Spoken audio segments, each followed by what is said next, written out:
Investing done wrong. 4 ways. Not everybody, but a lot of investors, a lot of people look at investing making the same mistakes. Some of these are mistakes that have been happening as long as I can remember. And some of these seems like they are in a repeat cycle. The first one I want to talk about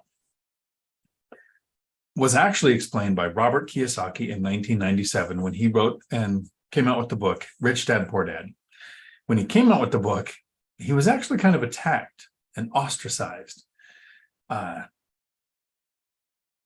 hated in the, not investing community, but the economic community, until Oprah had him on the show, made his book mainstream, and then it seems like most people woke up to the idea of what he was saying.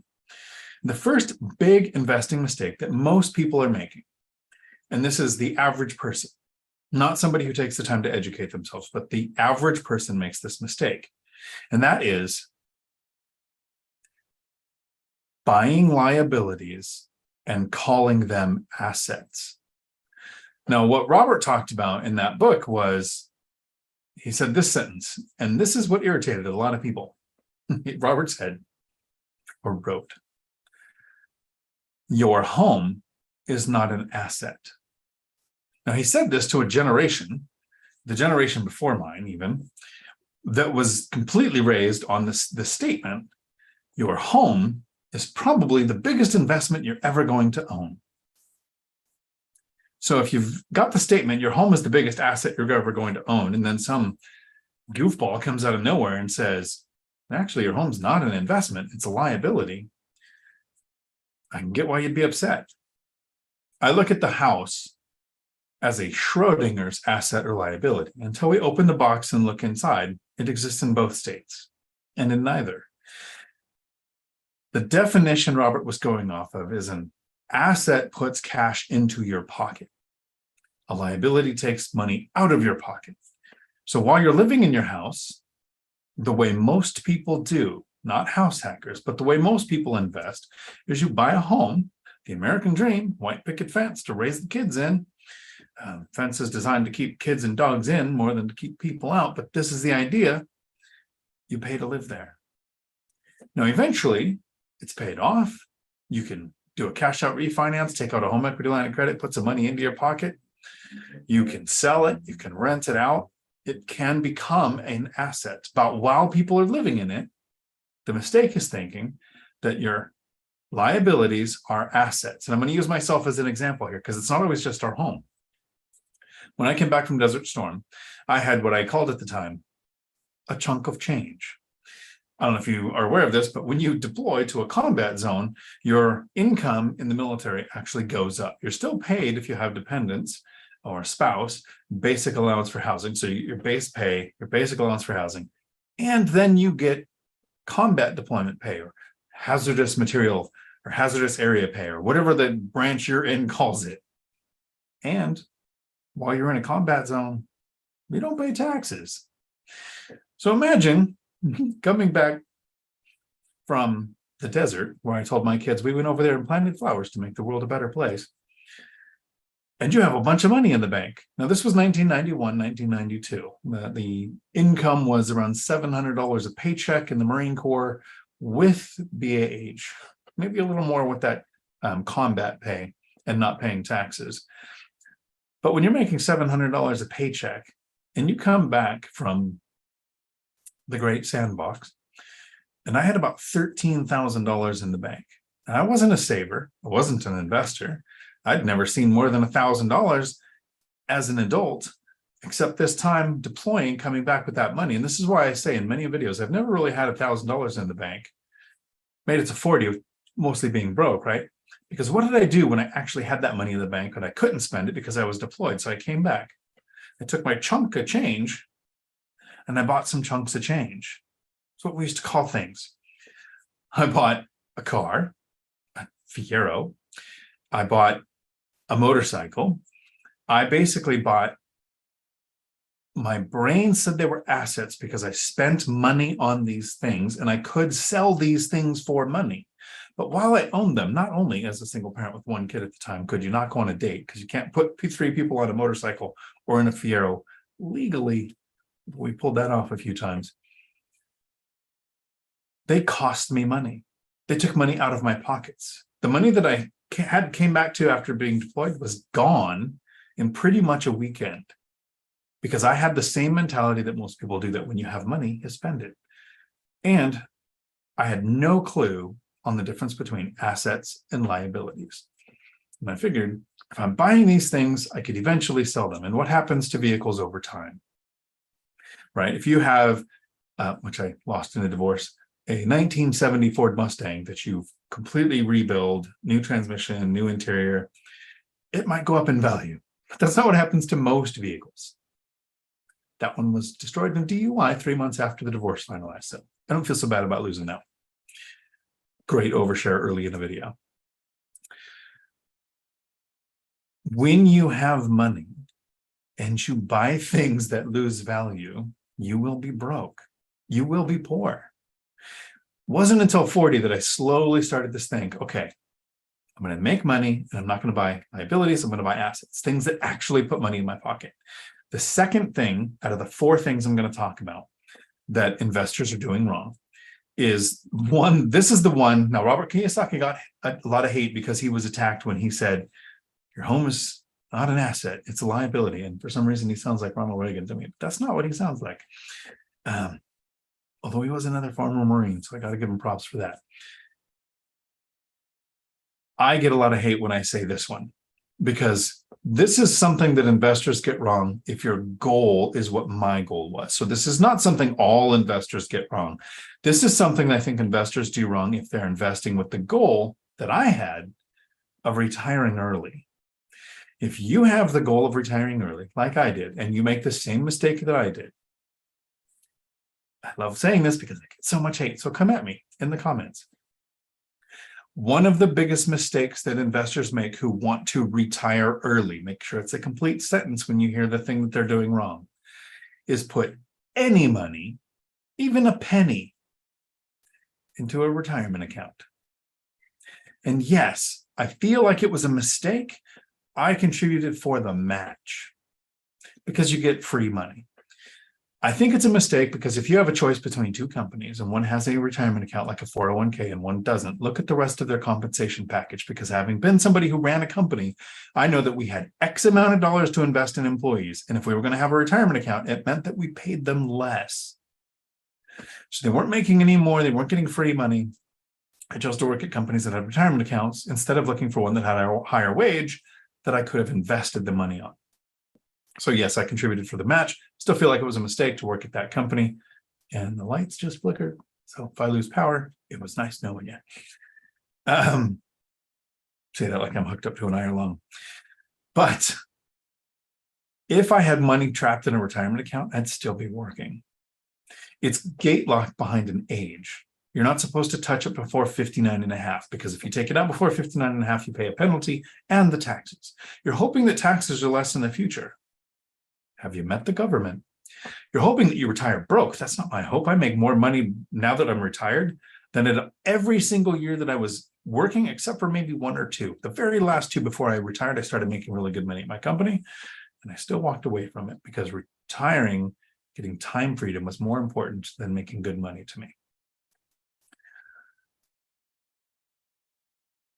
The way you can invest your money in real estate can have a better return with better tax benefits than any retirement account. And then you'll have the people go, well, I want to self-direct my retirement accounts. Okay, so let's say you self-direct your retirement account and you buy some rental properties. Can't depreciate, can't self-manage. You lose some of the best benefits of owning real estate. Then there's other people that say, well, I won't do a 401k. I'm going to do a Roth so that I can pull the money out that I've put in without paying a penalty and lose the biggest benefit of having a retirement account. Longevity, the money in the account for a long period of time. Yeah, again, not the smartest. So hate me all you want. If you want to retire early, I don't recommend using a retirement account. I would look at real estate and the tax benefits that it has. I would look at like minority mindset, funneling all of his money back into his business to grow it because that's his best use of capital. whatever strategy you've chosen, stocks, crypto, growing a business, real estate, you controlling and putting your money to work is going to have a better impact on your investing if you want to retire early than any retirement account. The third thing that investors are making a mistake with, that people make the mistake with, and when I say this, I actually recently said this in some of the Choose FI Reddit groups, the Facebook groups, and let me tell you, there are some people out there that hate hearing anything contradictory to what they're doing. So I'm saying this might work for some people, but this is a mistake that investors make pretty much across the board, because we hear people saying that you need to do this. The third thing that investors are doing wrong is diversifying. Kevin O'Leary, Mr. Wonderful, says, don't own more than 20% in any asset class and no more than 5% in any one asset. Warren Buffett will say, well, you need to diversify. If we diversify before we're wealthy, it will probably keep you poor. If you chase 5 rabbits, you're going to starve. Some people say, well, I want to invest in some stocks. I want to buy some crypto. I want to own some gold and silver. I want to house hack, buy some real estate. I want money in a retirement account. They think they're diversifying, but what they're doing is they're spreading their investing strategies so thin that they're never going to master one. When it comes to diversifying, there's 2 ways to look at it. There should be a separate video on its own. The first way to look at diversifying is that we do not diversify to grow wealthy. We grow wealthy by focusing on one asset class and mastering it. And then we diversify once we're wealthy in order to protect our wealth. The second thing about diversifying is we do diversify, but we diversify in one asset class. The statistics are crazy on people who are day traders, stock pickers who go after one stock. There was actually a cat named Orlando that outperformed most accounts when it came to stock picking. So you diversify if you're a stock investor by doing dollar cost averaging and buying an index fund where the fund you're investing is diversified, but you have a focused strategy on how to put your money to work. If you're starting and growing a business, they say 9 out of 10 businesses fail within 5 years. Don't start 10 businesses. Start one at a time, focus on them, and see if you can reach the 1 out of 10 that isn't going to fail. If you invest in real estate, I diversify in a couple of different ways. I don't want a 20-unit apartment complex where all of my tenants come from one area. I want small multifamily, so 4 units or less, with 10 miles or more between each property. I have 2 properties that are only 7 miles apart, so I kind of broke my rule there, but it was a really good deal. But the rest of my properties are more than 10 miles apart, at least in the beginning when you have less than 5 properties. I would encourage you to have them at least 10 miles apart, close to several economic drivers like a base, port, college, hospital, Boeing, Amazon, large population, or something that's going to draw tenants in. So that if something happens like a base closes, a stock market crash, or a prolonged government shutdown happens, or not something like we're ever going to see in our lives, but a pandemic could happen. You don't want all of your sources of tenants coming from one location. That's the first form of diversification. The second that I did with real estate is I diversified my tenant base. 3 different types of tenants. I have about 1/3 from the military, 1/3 Section 8, and 1/3 working or retired. So that if there's one of those events happens, some of my tenants are still paying.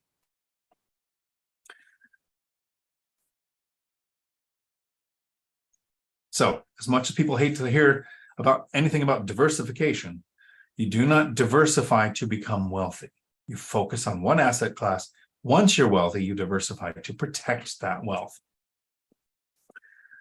Then the fourth thing that investors are doing wrong that I hear a lot of times, and this is something that not investors, but the average person who still views their home as an investment and a retirement account and Social Security as their plan for retirement. A lot of people will let the tax tail wag the dog. If you have a mortgage on a house that you live in or on a rental property, of course you take the tax benefits. Depreciation, bonus depreciation, scheduled depreciation, cost segregation study, write off the repairs, take the write-offs, not the standard deduction, write off the interest. But I've heard people say, I don't want to pay off my mortgage because I want to have the interest payment as a tax deduction. That's stupid. If you have a mortgage, take the tax benefits. If you want to pay off your mortgage because it makes sense to your portfolio, if you're at that point in your investing where it makes sense, right? We have growth phase, stabilization phase. There might be a time where it makes sense for you to pay off a mortgage. I chose to pay off a mortgage at one point in time where it cost me over $1 million. I actually have a video on that here on my channel, and we laugh about it, which is a lot of fun. I paid it off at the wrong time in my investing strategy. Do not have a mortgage for the tax benefits. You get the tax benefits when you have a mortgage.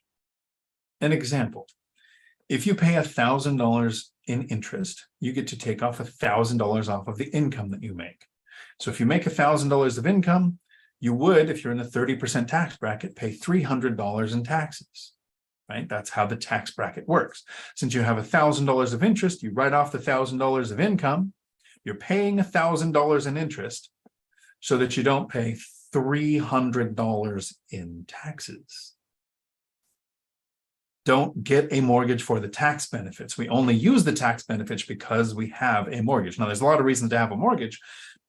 You gain appreciation on multiples of what you invest. That's what actually Michael Zuber just had the conversation with Jason Hartman in the 53-year spreadsheet, where the data that Mike was missing was, Jason pointed out, you're not showing the benefits of leverage.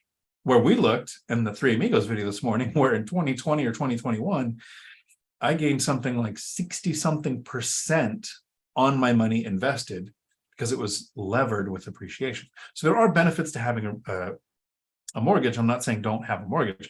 I'm saying don't get a mortgage for the tax benefits. Some people will say, well, I've got these super rich friends, and every year in December, their CPA says, you better spend some money or you're going to pay taxes. That's not exactly the whole story. I ran a business where in December, our CPA would say, if you don't invest this amount of money back into the company, you are going to pay taxes. So the choice was to purchase the assets to not pay the taxes. We still ended up paying taxes. We still spent more money on the investments than we gained from the tax benefits. It's that the wealthy person or the person running the business that in December is making this tax decision feels better investing in their business than they do writing a check for their taxes, even though they're not buying a one-for-one write-off.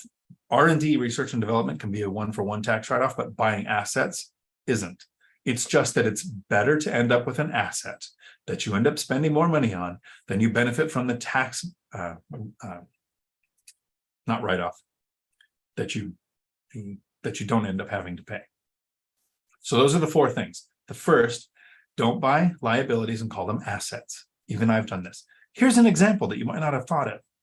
If you buy gold or silver, that is not an asset. It's a store of money. It doesn't put money in your pocket.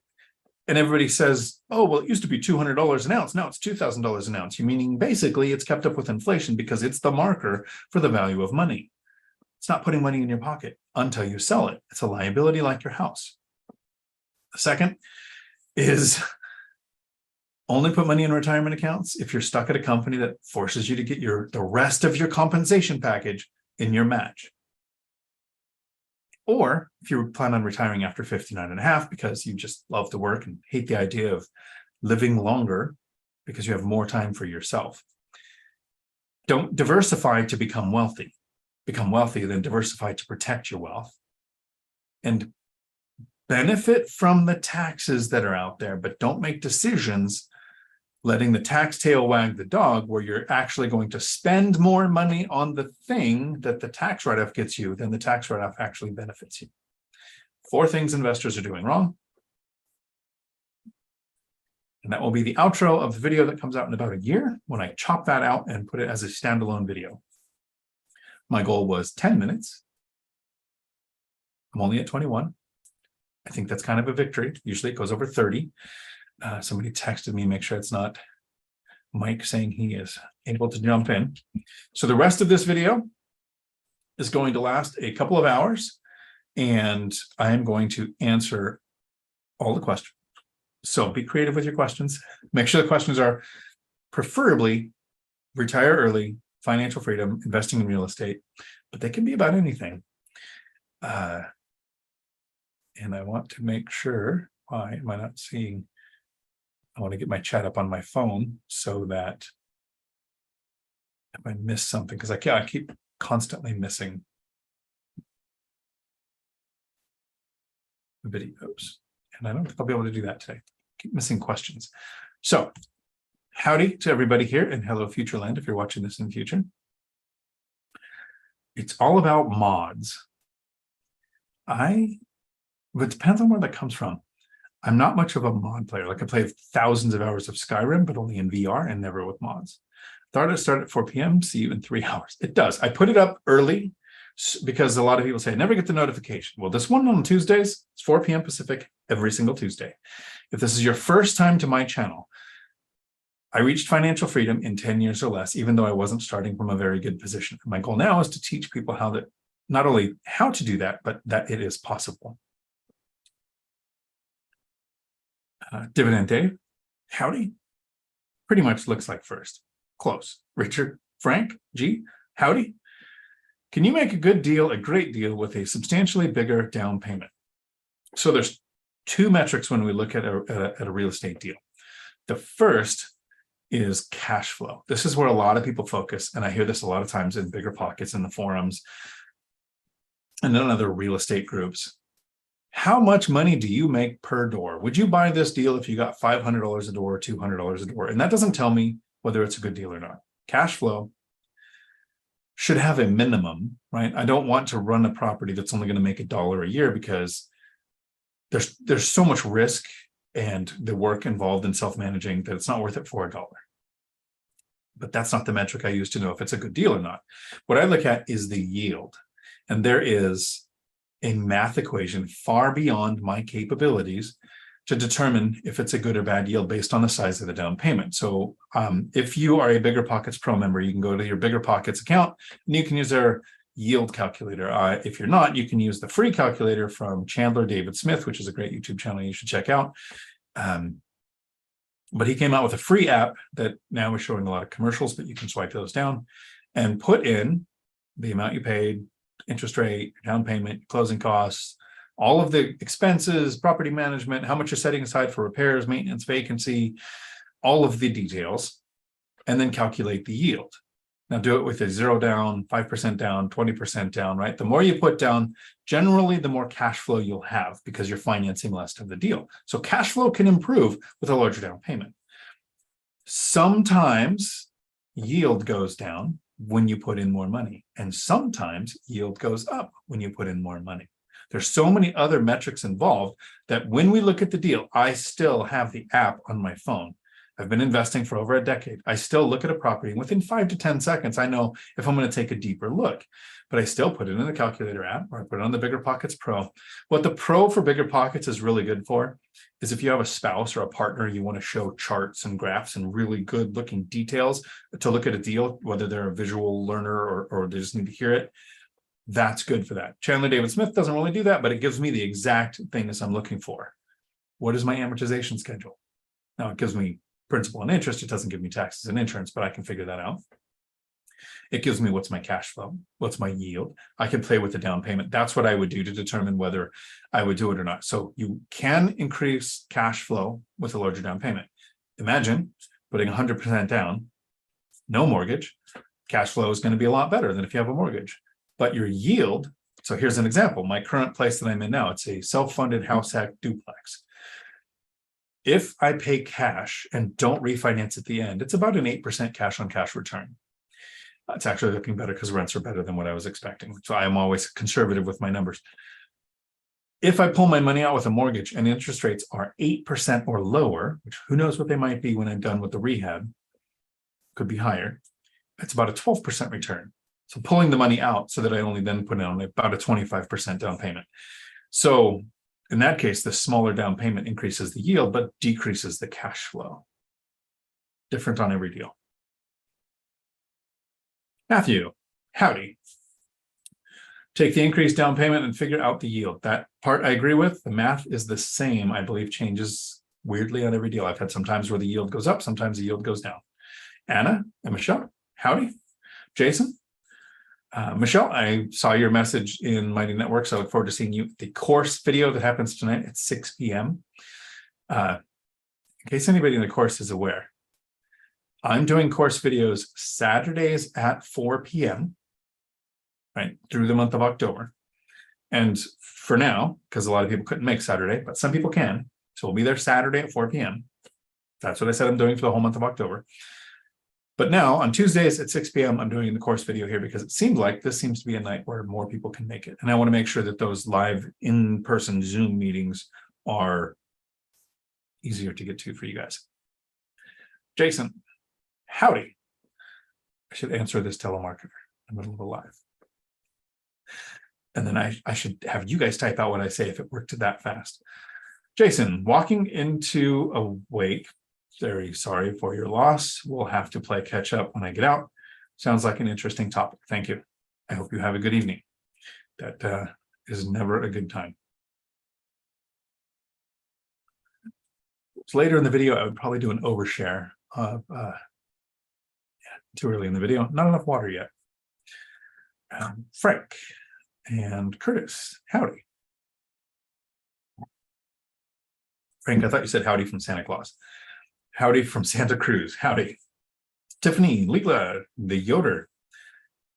Good, Yoder, I hope it was what you were expecting or better. Janitor on fire. Howdy. Adam, BuzzTune, Ninja Vanish. Now that Ninja Vanish is here, I can remember to do that.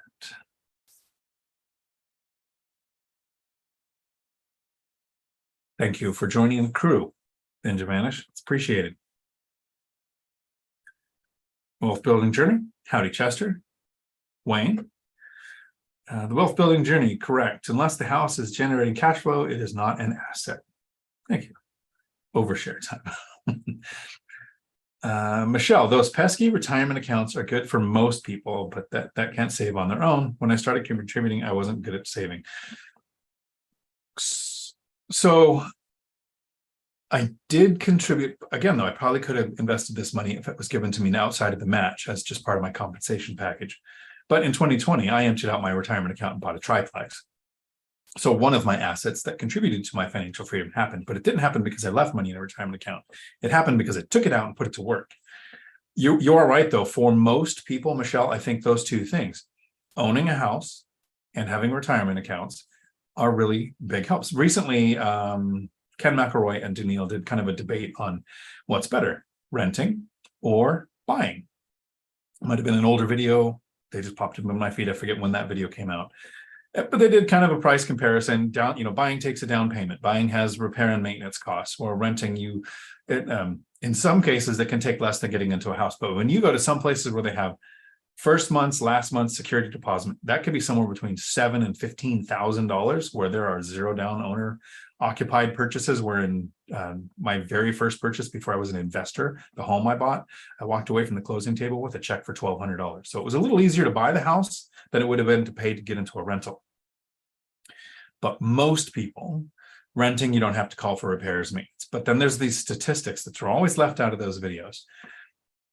Cost comparison, renting versus owning. Is your mortgage higher than your rent? If you pay your rent, it's considered basically all gone money. If you pay your mortgage, some of it's paying down the principal. And you're gaining appreciation. But here's the statistic that's always missing out of those videos. And I hate the start of this sentence. At normal retirement age, that's what I don't like. They say it's 65. And when it comes to retirement, here's what I want you to start thinking. Don't think how old, think how much. How much money coming in every month without you having to sell your life 1 hour at a time do you need to be able to retire? But at normal retirement age, which they said in these studies was 65, the average net worth of the person in the United States was $221,000 if they owned their home. The average net worth of somebody who was a renter was $6,800. There's a big difference between $221,000 and $6,800. Retirement accounts could be a factor. Home ownership can be a factor. The average person benefits from those. I'm talking to the investors, the people who know that there's a really simple math equation. Earn as much as you can. Spend as little as you can. Save and invest the difference for a period of time so that you can live the life that no one else can. So the average person, yes. And Michelle, until 40, that was me. I think any net worth that I actually, because it was 2008, I had negative net worth. I couldn't even give the house away because prices dropped. And that was the cool thing with the spreadsheet from Michael Zuber, is that it was missing the leverage factor. So if you have leverage and appreciation happen, you gain exponentially more. When it goes down, that is a two-sided blade that cuts, and you can lose value too, which is another one of the reasons why diversifying into different asset classes, keeping a good loan to value estimate. When I was growing my portfolio, I like to be around 70% loan to value, not more.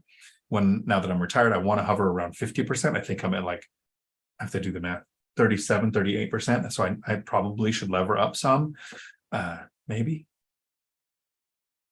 Give me some good ideas on what I would spend 100 grand on that isn't investing, because that might be something I do. Okay, here's an overshare, and I'll blame the water on this. Here is the hardest thing with being retired. What do you do with all the money? It just keeps piling up. It's a terrible problem, and I want to make sure that you have the same one. Chester, concentrate on your wealth until you're wealthy. Diversify once you're wealthy. Absolutely.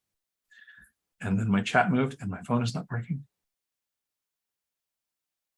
All-nighter hider, howdy.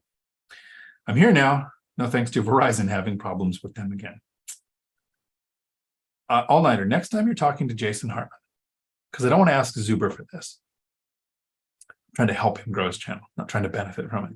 But you comment a lot on Jason Hartman's stuff. If you could somehow let him know that you know a guy who has a strategy for getting his tenants to ask him to raise the rent, I would love to share that on Jason Hartman's channel. Welcome back, All-Nighter Hider. Get the lights on for you. Inside joke, ask Dion. Exactly.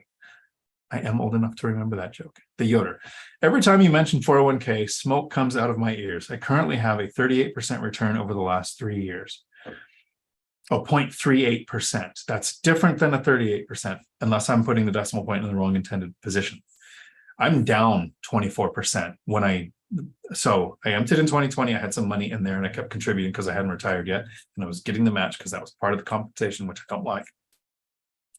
I actually don't like that I was part of the process of instituting the 401k as a recruitment and retention program, because the average person thinks it's a good thing. But I was down 24% this year, because last year I retired in the middle of the year. I still had some earned income. So I had $10,000 or $11,000. It's like 13 or 14. But when I went to pull it out in January, there was 11 grand left because it went down 24%. So I don't like retirement accounts. The wealth building journey, the amortization schedule front loads interest so that somewhere between 60 to 75% of all the interest is in the first half of the life of the loan. Yeah, it's almost like bankers know what they're doing. Do not refinance and thus reset amortization schedule unless there's a significant benefit. The significant benefit would be like in 2020, when I had most of my mortgages above 6%, and all of a sudden interest rates were 3% for investors. So I refinanced half my portfolio to 3%. And yeah, reset the interest, reset the number of years left on the loan. Took my payments from $1,600, $1,700 a month to $1,100 to $1,300 a month on duplexes where each side is rented out for $2,021. Yeah, right in that range. Those don't suck. Wealth building journey. No fire, flood, or blood text, hopefully. Yeah, no.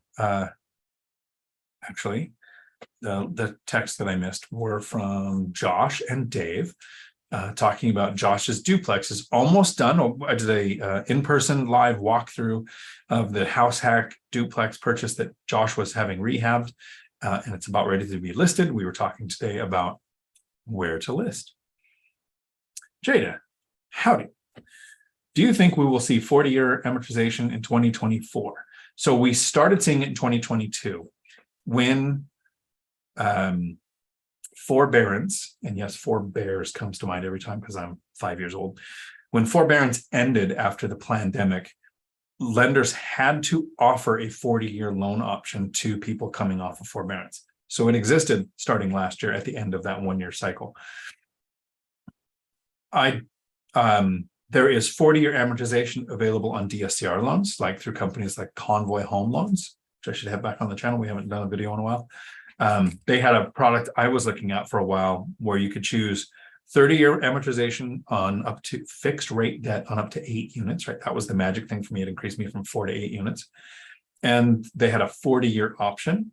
It did cost another point, and the first 10 years were interest only. Then you amortize the schedule after that. So they had 40-year loans then. That's been coming out for over a year. So is it possible? Yes. I think lenders are getting desperate. So here's why I think, Jada, it's probably on the 50-50 meter. And that's weird. More than likely. Working in law enforcement, I always hate saying not likely, because that's not a good day. But it's more than likely going to happen, because look at what just happened with the 5% down on the 4 units or less. Right? If 3 months ago you had said to any of your lender friends that are lenders, hey, I want to buy a 4-plex with 5% down, they would have told you you're nuts. You have to go FHA if you want to do that small of a down payment on 3 or 4 units. It just doesn't happen, because it hasn't happened for so long. And poof, November 18th, what can we do? A very dangerous thing. You can put 5% down on small multifamily. Like the question at the very beginning, can you make a deal better by putting a bigger down payment? What's your equity position? What's your cash flow look like? What happens to the yield? Run the numbers on every deal and don't just think, oh, I can do that for super cheap. There's actually a reason I haven't used my VA loan. One of the reasons is I don't want to be 100% levered. Does your deal make sense if it's 90%, 95% levered? If it does, great, because I've done it. Millennial Mike did it. Both of our deals worked out great. But based on price, rates, and rents, it made sense to house hack with a 95% levered duplex that we were house hacking. Will it make sense on a triplex or fourplex? It's actually up to you to find out. Run the numbers every time. I think it's possible because lenders are so desperate, they're coming out with product now, because we are seeing a crash in real estate. Did a video with the one rental at a time this morning, the 3 amigos. And I talked about the things causing a real estate crash. And here's the synopsis. I think if I can find it quick enough.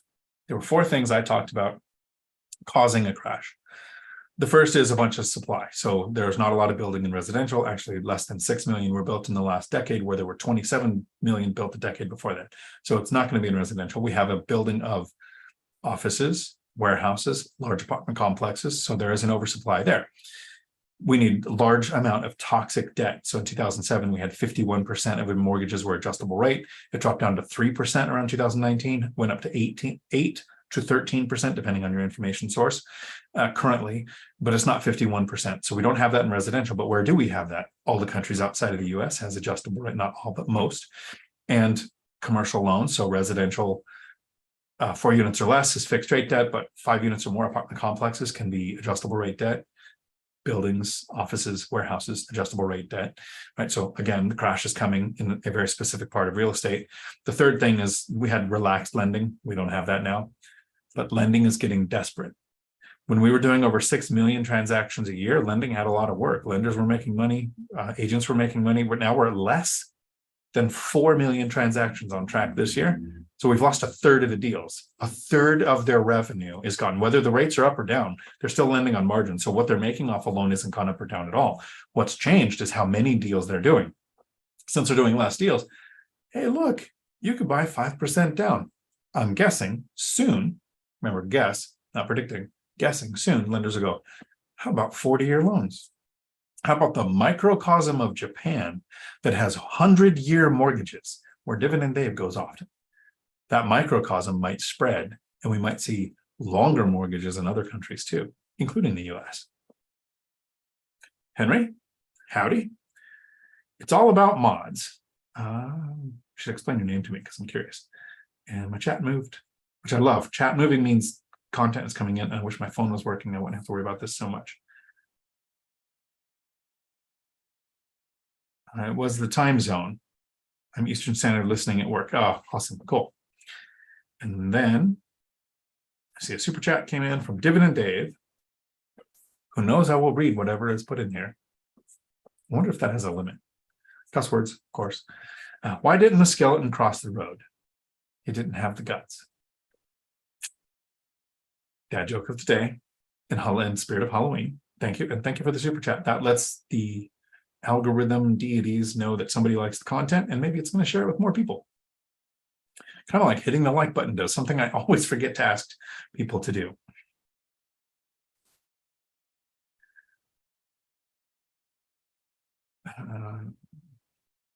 Looking for where I was at in the chat.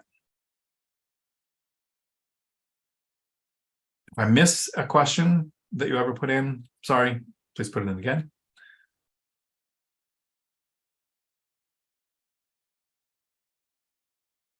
It's all about mods. Wish I had a notebook with me. Want to use mine? It's right here. You can use it. Yes, Marines. That my EGA is blue. I like blue better than gold. T. Adams, howdy. Roman, howdy. Does it make sense to contribute to a retirement account to get match if I withdraw in 2 years to avoid the 25% penalty? Still getting 10% penalty, of course. So if you plan on taking it out, you could probably do the math on the penalties. I don't know that you can do the math on what you expect to happen to what the retirement account is invested in those 2 years. So I don't think I would do. I didn't. Well, no, I did. I contributed for the match, and then I contributed for the match, but I knew that I wasn't going to empty it out until the first year after I retired. So I have no earned income this year. Is that true? So I've done some consulting work on the expert witness testimony. So I've got about $6,000 there. So I'll pay some taxes, but it's a lot less than making really good money working like I was. I contributed for the match and then planned on taking it out as soon as I retired. I think so.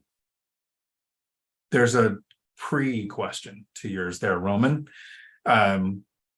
Basically, I think you're saying if I contribute to the retirement account, I get the match, and then I plan on taking it out. What for? The purpose of withdrawing it. What are you going to use the money for? Because that happens to me before I think of something like take out money from a 401k. I also hate this, tap equity in a rental, in a property I own, which means add debt to an existing asset. It's going to be HELOC or cash out refinance or sell for 1031, like all of the ways of how do I get the money?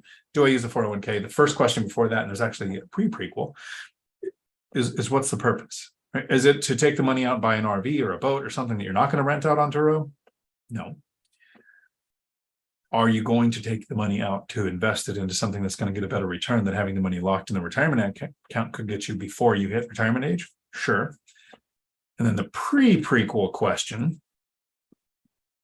we'll call it Rogue One, but the prequel question, is this your first deal, second deal? I don't recommend putting assets at risk like equity in your home, and I called it an asset. Look at that, right back to the beginning of this video. It's just in our society that we think that's a thing. Or putting your retirement accounts at risk on your first or second deal, because that tends to be when you make your biggest mistakes. When we make our biggest mistakes, my first year was a nightmare. Actually, I lost $6,000 my first year investing in real estate. Might have been more than that if I factored in a few other things. Most importantly, for a long time, I lost a friend. That's not cool.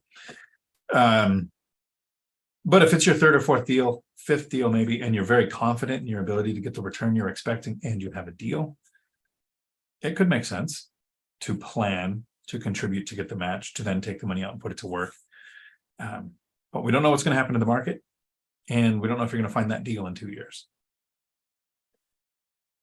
Tightwad, howdy. Financial firefighter, aloha, Mark. Jada, idea to spend, maybe buy the new a VR headset Quest 3 that Meta just came out with. It looks fun.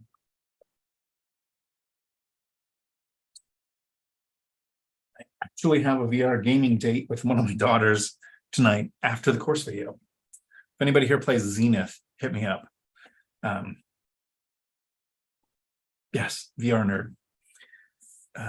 What I'm looking for is a Skyrim multiplayer VR set in Kryn. There's nerd talk for you.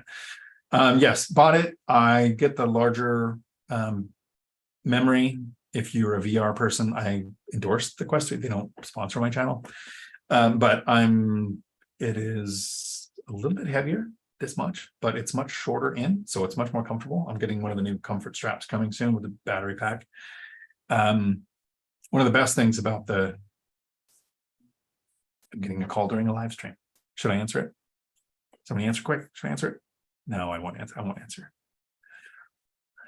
He probably just remembers. No, it's Tuesday. My chat moved. So the problem, Jada, with the VR from the Quest 3 is that the expensive version is $650, right? The smaller memory one is only $500. Doesn't need a computer for most games. You can still do PC games with a link or via, I think it's Bluetooth, whatever it is, but you can be in the room with it. But I like being able to, you just take this little box about this big and you can go anywhere and you can play Beat Saber. You can, which gets you good cardio. But I tend to play MMOs. I'm looking at how do I spend, like it's weird. So I'm not sure if this is a complete thought. So don't mentally write this down. I'm saving somewhere around 13 grand a month. I don't want to. I want to figure out how to spend that money every month. Like, what can I do with my lifestyle? I live on the water. I could take ferries to Seattle. I just took a 10-day cruise in the Mediterranean. That 1 month came close to spending the amount of money coming in. Heading to Thailand for 3 months. Just the things I do don't tend to cost, like I'm going to Thailand because it's got two things, not the best scuba in the world. It's the best scuba I've found in the world and the cheapest. It's like $8 to go on a dive where you literally get on a boat with like 50 other people. You go off for a catered lunch dive. You do 2 dives in the morning, 2 dives in the afternoon, versus it's like $30 a dive anywhere else I've been. And the other places I've done, stuff's trying to kill you, but Thailand's nothing's trying to kill you. All nighter hider. Will do. Thank you. Michelle points out 54 people, 29 likes. I see we've got that up to 55 people and 35 likes, which I appreciate each and every single one. Only hit the like button if my content earns it. If you hate me, if you can't stand something I said, make sure you hit the dislike button twice, so I know for sure you meant it. Soul Sister, howdy. Glad to see you here for a live. Glad to see you here too. See if I got a text from the person calling. Nope. There you. Okay. That is a handyman and a job. So let me check this really quick. If somebody's working for you, even during a live, you should see what they have going on. And I have some work going on.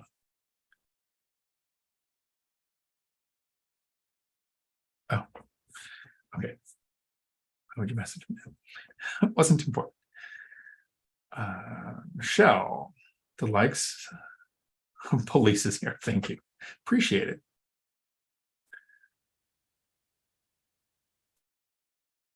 Jada, I didn't know Japan has 100-year loans. Yep, that's something I've heard about a bunch. I haven't done a bunch of research because while for a nanosecond, about 6 months, I planned on investing out of the US. I was thinking of going, I went to Portugal for a month and a half with my brother to check out the climate, thought, not the weather climate, but the investing climate, to see if that would be the place I'd like to invest. And I chose not to invest out of the US. I chose to purchase a property in the US that will fund my travels more instead of investing out. Because if I purchased a place in Portugal, yeah, I'd be able to go there. I'd be able to probably short-term rent it when I wasn't there. But does that help me when I want to travel other places? And do I have to learn another country's laws and regulations? Instead of investing where I'm at, where I know with confidence the return I'm going to get, found a great deal. And now the money from it will fund my travels. Wealth building dream, I'm going to guess car mods. Generational loans. Here's the thing, Wayne, when you say that. I wish, do I wish? Not really. I would like million-year loans. 1,000-year loans, because I don't care about having a property paid off. I care about the cash flow and the yield, those two metrics. I want to make sure the cash flow is enough to justify the time and energy and effort it takes to manage the property. And I want to make sure the yield is good enough to where I never have to work again. Having a paid off property, opinion, is not always a good thing. I paid off a property and it cost me $1 million. That's a lot of soldiers that could have went out and got me more money. Bill O'Connell, howdy. Dan, howdy. Do you know people who find success and build real estate portfolios in tenant-friendly areas? I'm looking to house hack in Philly, but the eviction laws are against landlords. So the stricter the laws are, the bigger the possible profit. Possible. This is something I take from Grant Cardone. He was on BiggerPockets a couple of times, and most investors will say, I want to invest in a red state because the laws are more landlord friendly. Lumberjack Landlord says he invests in New Hampshire because it's a live free or die state, and they make their money from property taxes, so they support the landlord. So there's not as much risk for landlords, so they don't generally have as big a margin. Grant Cardone points out that the legislation and strict rule structure on the blue states limits building. When you limit building, you increase demand on a limited supply. So you have greater appreciation. Here's an example. King County sucks, and I wouldn't own a property in it if it came with free tacos. But they had 30% appreciation in the year that I had, one county away in Pierce County, where we only had 24% appreciation that year. Because it was a stricter, better appreciation. There could be ways to benefit from investing there. Evictions do take longer. And the eviction moratorium in Los Angeles County went on for 3 years? So my brother invests in Kern County. So I think there's a balancing act there. So the thing that I do like, and this, it's weird, I like this because I benefit from it, but it doesn't feel good to benefit from this.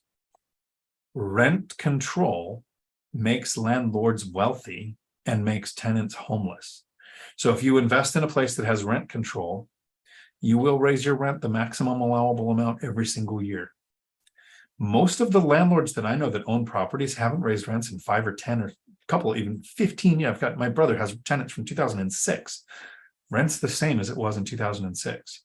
But if rent control is talked about, there's a huge spike in rents because people won't be able to raise it. And then there's massive, consistent annual increases.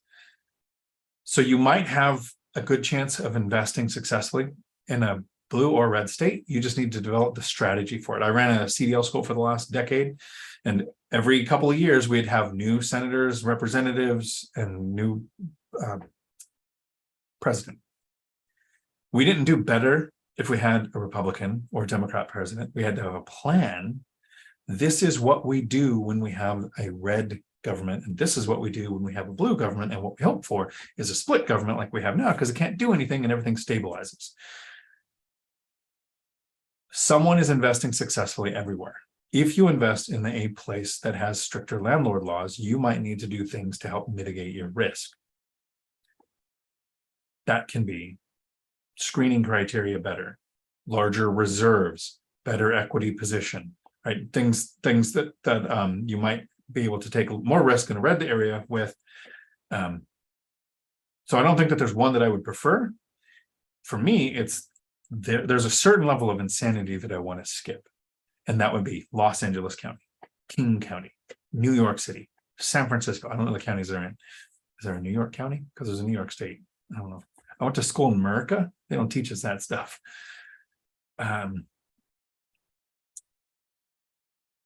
Find investors that are investing successfully where you want to and see what their biggest challenges are. Because you'll find a lot of times that the things people mostly complain about are topical, and they're not the real reasons why people aren't successful there. Halloween is is it Tuesday? Is it really next Tuesday? Oh. Halloween is next Tuesday. Interesting. Hopefully, some of you will watch this in Futureland if you're off trick-or-treating with your kids.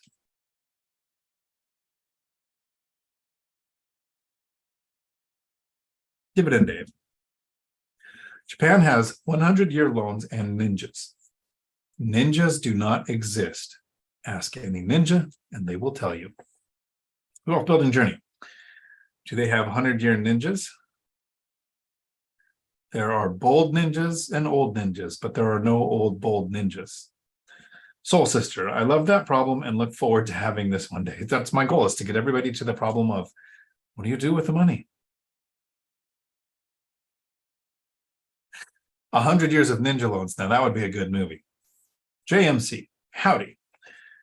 You have mentioned at one point you don't care about house price costs as long as the numbers work. Can you explain it a bit further? House price cost. Okay, because there's three things that help you determine yield and cash flow.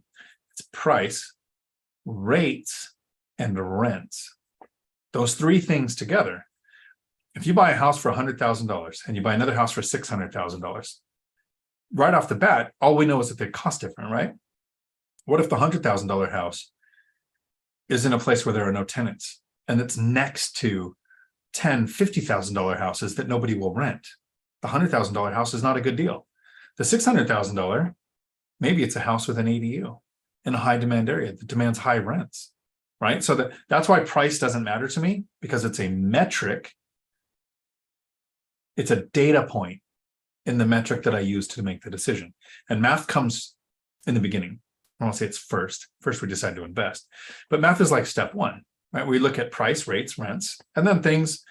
Those are the three main, right? Then you have, are your property taxes like New Jersey, where you're paying $15,000 a year, or Gary, Indiana, where you're paying $800 a year? Do you have an HOA? Don't invest in one. That's my advice. But if you have it, is it $500 a month? Or do you not have it and is it zero, right? You're going to look at all of the costs, and you're going to look at, if you invest in Siberia, New Hampshire, like Matt does, and you have certain months of the year where cold weather is very hard on the building. And he pointed this out in his most recent video. It's probably easier to actually invest in Siberia than it is New Hampshire, because in Siberia, you deal with the cold. In New Hampshire, you have really cold that you deal with and really hot that you deal with. And that swing, that violent swing, can make it hard on your property. So it's harder to invest there. Great point. So we look at prices, rates, and rents to calculate our yield. Now we find a good yield. You can usually find properties that actually beat the 1% rule in a war zone where nobody will rent. They'll have high turnover if they do. You don't want to go there yourself, and you're not going to sleep at night sending a handyman or a property manager there to collect your rents. One of the 10 reasons why I don't use the 1% rule. So price doesn't matter as long as I can get the yield and cash flow that I'm looking for. And remember, that's first, because then comes, if you're really small, you only have one property or two properties, is it really close to your others? Are you pulling all of your tenants from the same sources? I would want to move to, further away. Are there physical aspects of the property that make tenants want to stay there, like washer, dryer hookups in each unit, not over under units? I only own one like that. The rest are all side by side. Less noise complaints. Easier to have fenced yards where tenants can have pets, because if you allow pets, people are less likely to leave, and you can actually charge more rent and a pet fee. Are there several economic drivers around your property that are sources of tenants? Again, like a base, port, college, Boeing, Amazon, hospital, like all of the things that you're going to get tenants from. Math is step one. So price is just a data point. It can be really high or it can be really low, and that doesn't matter to me. What happens to the yield? Hopefully that was clearer than mud. Dividend Dave. And my chat moved. But I remember the name I just said. There we go. And yes, there will be epic dad jokes on Halloween. Maybe Dion invites me on. You have to send me a picture of your costume first, and then we'll have a judge to see if that works. And then here's the overshare. If it's Halloween, which it is, depends on what I'm doing that day. But I will probably be in the one outfit that I have. Everybody can guess what that is. Roman, does it make sense to buy and move into a duplex and rent the first home if my overall housing costs only go down 15 to 20% and the portfolio would otherwise be cash flow if not owner occupied. So when I run the numbers on a house hack, I run the numbers as if all units were rented. Does it get a return? That makes it worth buying or not. And I calculate the yield, not the cash flow, the yield, as though I did 20% down to see if it would be a good investment. You still want to calculate the cash flow to see if there is a change in your housing costs or if there is a change in your income. I don't know that I care how much my housing cost goes down, because the couple of benefits of house hacking is once you move out, you're increasing your cash flow. So I'm looking down the road, but you get a better down payment, more down payment options, and you get a better interest rate. Right? It's not always just the point of reducing or eliminating your housing costs. So a few more things to look at there. Do you have the ability to save the larger down payment for a non-owner occupied property, or is the best way to increase your portfolio size at this current state by house hacking, even if your housing costs stay the same? Because now you're gaining appreciation on two buildings. You're still running the numbers like you're setting aside for repairs, maintenance, and vacancy. So you have to find the right deal. Rob, I'm late as usual. Now that's consistency. True. Dividend Dave from Chester. Why do home insurers hate when it's raining cats and dogs? Good question. An answer: because they're afraid of a doggone catastrophe. That's punny. I see what you did there. Nice. My son would be proud. My son is the pun master, and he's now a CDL instructor. His poor students. JMC. Oliver, howdy. In your first couple rentals while you were house hacking, did you add value to the property, or in the later years as tenants moved out? So first duplex, I've never added value. I did add a fence to separate the backyard. I think that's the biggest thing I did there. Replaced a couple of refrigerators over the years. No, they were 2-bedroom, 1-bath each side. They are still 2-bedroom, 1-bath each side. They have separated fences in the back now. They didn't have that when I first purchased it. That's the only thing I think I added. That's actually one I didn't refinance because it had a good interest rate, and 2020 wasn't low enough by a big enough margin to make it worth refinancing. So nope, rents have gone up because of the binder strategy. The cash flow from that property now is do the math really quick. About 2,200, just under 2,200 a month. So not a bad deal. It didn't cash flow that much when I first moved out. It cash flowed about $400 a side. So $800. It's gone up significantly since I moved out of that. It really hasn't sucked what's happened to rents in the last few years. And unless you're a renter.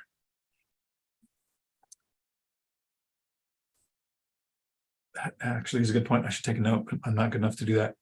When people talk about renting versus buying, you get a mortgage for $1,000 a month and you get rent for $1,000 a month.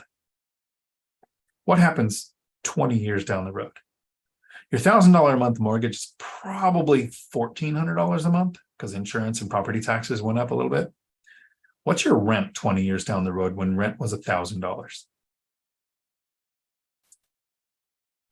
Jada, I'm thinking of getting it. I really want a good VR MMO like Zenith. I'd play Zenith. Do you recommend me to get it or wait for it to go on sale?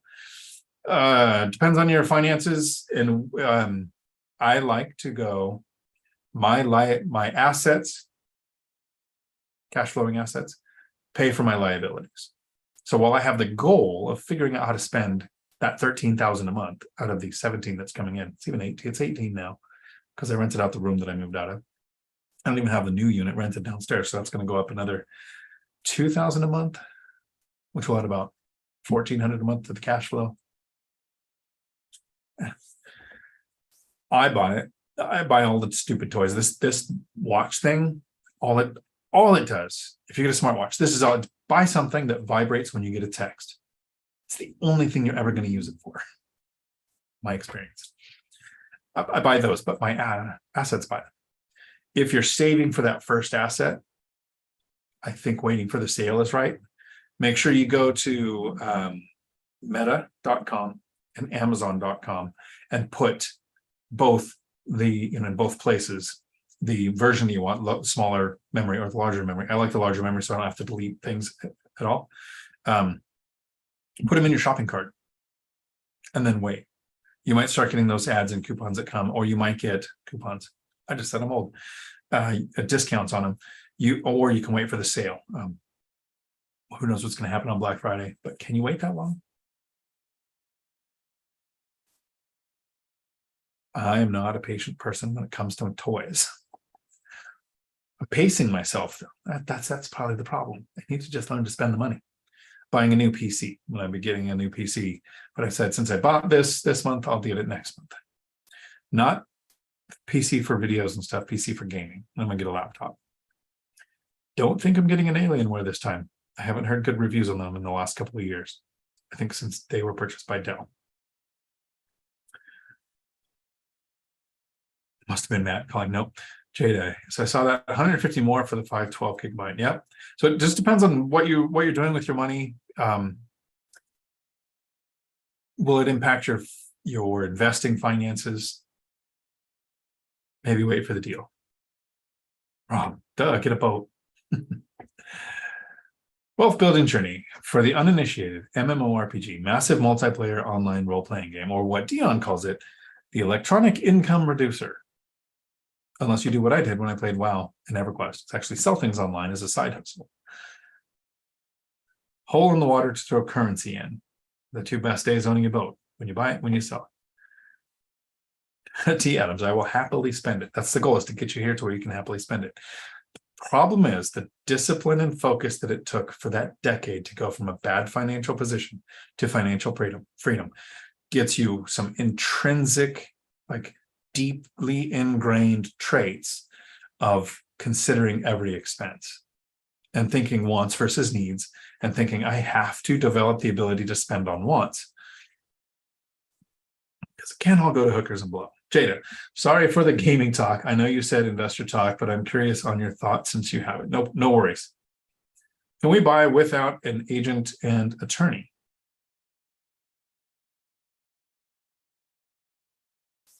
Having had an appendectomy, fairly confident that with the right local anesthesia, I could have done it myself. Should I have?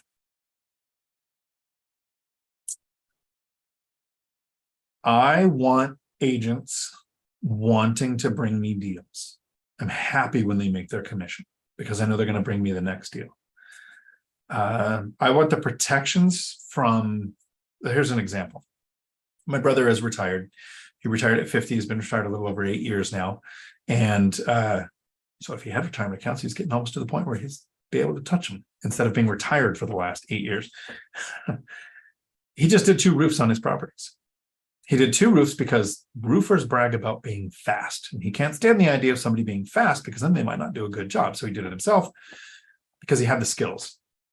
Can he roof it himself? Yes. Can I roof my place myself? Yes. Can I watch some YouTube videos on how to do it right? Yes. But am I gonna? No. And not just because I'm lazy, because I didn't invest to create a job. One of the problems my brother also has is he's one of those landlords that doesn't raise the rent because he wants to keep good tenants, which means he doesn't have all the money sitting around like I do thinking, oh, what can I spend money on to fix something at one of my rentals? So it's a protected, better asset. So we kind of have that different mentality of this. The attorney and the agent and the title company, right, are tools that you use to do this better. And even if I was an agent, I would have agents with auto searches set up on the MLS. So can you? Yes. Should you? No. And your name, Tightwad, you want to save money? I would happily have them make money because it will exponentially make me more money. It's kind of like the statistics from NAR, National Associates of Realtors. Look this up. How much money does an average person lose by selling a property without an agent? You can absolutely sell it for sale by owner, right? Maybe they are what is it? Biased, not based, biased, because they get their benefits, their business through having agents in their association. But Hard to argue with data. And then Jada took back messages to make me lose sleep and wonder forever and ever what was said. Julie, howdy. When do you plan on raising rent again? So here's my order of operations on rent. Let's say we never had a pandemic. I buy a property. I wait 2 months because I didn't get to vet the tenants. I prefer to buy with tenants in place. If not, I place a tenant. So I screen tenants and put them in there, the new area average rents that I set. But I prefer to buy with tenants in place. Generally means electric and plumbing is in place and I'm going to have to do minor repairs and have an inspection done. But I wait 2 months because I want to vet the tenants. I don't know their credit score, work history, eviction status, anything like that. So I take 2 months to get a good opinion of, do they pay their rent on time? Do I get called for super trivial things? Do I get noise complaints on those tenants, right? And once I've had the 2 months to think, okay, I want to keep these tenants, then I'll go do the binder strategy. This has also given me a couple of months to go and fix things like the motion sensor LED lights on the exterior, coded locks, ask the tenant for things they would fix and then fix them so that they have the perception, which is real, that I want to fix the place. So now it's going to be taken care of. Binder strategy has a better chance of going well if they think I'm going to take care of the place. So I make sure that that is part of the equation. Then once I've had the binder strategy, my plan would never be to binder strategy those tenants again. That's the plan. Every 2 years, I would do a 5% increase. And in most years for almost a decade, that kept me up to where I had a good yield. Cash on cash return kept going up. And I was keeping up with inflation. I had the money for repairs, maintenance, and vacancy. Like everything was good. Then we had a pandemic. And we had a year where you can't raise rents, an eviction moratorium. They didn't have to pay the rent, couldn't kick them out. I never had a late or missing rent payment through the entire thing. Great tenants, but I screened right. The one thing I did was in April, right after we shut down the country, I offered $200 off of all my tenants, and half of them said, no, thanks, we're still working, we're good. So having a good relationship with your tenants is important because happy tenants don't trash your place and happy tenants don't leave. Since we couldn't do that year, rents spiked 30 to 40% the year after 2021. So I used the binder strategy again on all existing tenants. And this was the range that the tenants asked for the rents to go up between 20 and 28%. Right. So I got a decent increase, but it was still significantly less than what happened to the area average rents. Still happy tenants. Did I have any turnover in 2021? I did one. One guy bought a house. I introduced him to the agent and the lender. So I was kind of helping him do that. There's actually a way to do that and help your tenants. So I want the tenant turnover when it's helping somebody else get on the property ladder. I think I had 2 tenant turnovers that year. One guy bought a house because I doubled how many I had. Yeah, and then another young couple moved out of the area, which didn't suck because their place got rehabbed. So yeah, I spent some time and money on the place, and then rents went up significantly because that's what you can do. You can also just kick tenants out, raise rents, get them to area average, which is what happens in places where you have rent control. That's why tenants become homeless. So I would do 5% every other year, probably forever, unless we have a black swan event. So I could do the binder strategy again. So now, since that's over, I'm on the 5% every other year, unless the city of Tacoma is pushing for a bill that is very similar to what happened in Seattle, where it's not rent control, but it's if you raise the rent a certain amount, you have to offer the tenant so many months worth of rent to help them move out. You, the landlord, pay the tenant 1, 2, or 3 months worth of rent, depending on how much the raise is, to help them move. If something like that happens, I then will become stupid rich instead of filthy rich. Right now, I'm doing a 5% increase every other year. I'm happy with that. Tenants are happy with that. I tell them, just renewed the lease with a couple of people last week, and I was like, hey, we're able to keep the rents where they are this year. We're not doing anything because we did the binder strategy last year. Next year, there's probably going to be like a 5% increase, unless they talk about rent control. If rent control is initiated in this state or the counties that I invest in, it's going to be the maximum allowable amount, 10% every single year, or whatever the amount is, forever. Because I don't have the ability to adjust rents, even with the binder strategy, during a black swan event. So since there's more risk, I have to mitigate that by increasing the rent every year. So Julie, right now, it's every other year, 5%. So as a human who has compassion for other humans, I don't want rent control to happen. But as an investor, the best thing that can happen for my portfolio would be some dumb politician to say, let's talk about rent control, because then my rents will go up significantly, consistently. Imagine getting a 5% increase every 2 years versus 10% increase every year. That's 4 times the increase. That's huge. It doesn't feel good because it's greed, but it's not greed because I'm like, oh, I'm going to take advantage of this. It's my hands are tied. This dummy puts a law in place that's going to benefit me. I'm going to benefit from it.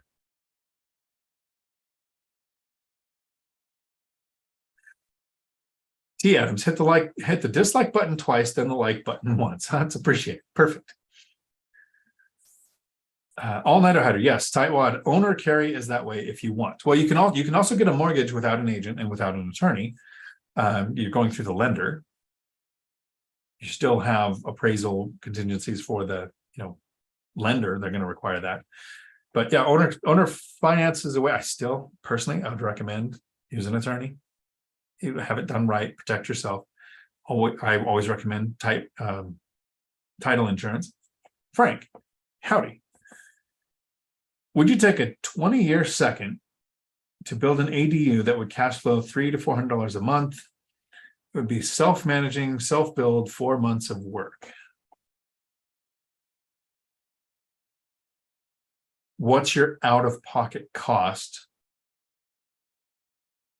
to get the mortgage? Are they requiring a down payment, or is it a second? So maybe there's it's going to cash flow. I'd have to look at what the yield is, time commitment. What's the permitting process? What are the requirements? Zuber, over 2 years ago, started doing an ADU build in California and was stopped in his tracks several times by the permit process.